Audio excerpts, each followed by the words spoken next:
আমরা গত 22শে এপ্রিল কাশ্মীরে যে পাশবিক আক্রমণ, জঙ্গি আক্রমণ সংঘটিত হয়েছে, সেখানে যে 26 জন নিরীহ পর্যটকের প্রাণ গিয়েছে এবং সেখানে পর্যটকদের রক্ষা করতে গিয়ে একজন স্থানীয় মানুষের যে প্রাণ গিয়েছে, আমরা এই পাশবিক আক্রমণের আমরা নিন্দা করছি, ধিক্কার জানাচ্ছি।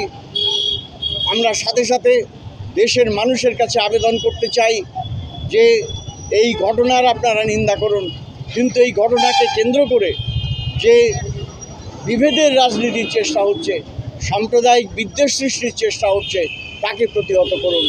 প্রশ্ন করতে হবে আমাদের যে কাশ্মীরে প্রতি 10 জন 15 জন মানুষ পিছু একজন করে মিলিটারি ওখানে আছে তাদের সিকিউরিটির জন্য, তাহলে এত বড় যেখানে নিশ্চিত নিরাপত্তা, যেখানে একটা খেলনা পিস্তল নিয়ে ঢোকার যেখানে উপায় থাকে না, সেখানে এত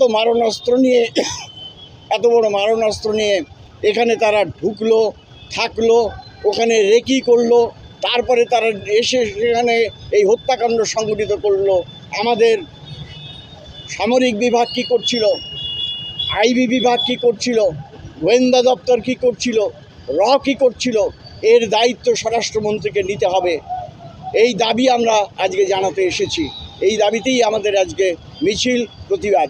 আমরা দেশের মানুষকে এই দুঃসময়ে ঐক্যবদ্ধ থাকার, জাতি ধর্ম নির্বিশেষে ঐক্যবদ্ধ থাকার আবেদন করছি। মদন ঘটক, আমি এসইউসিআই কমিউনিস্টের জেলা সম্পাদক।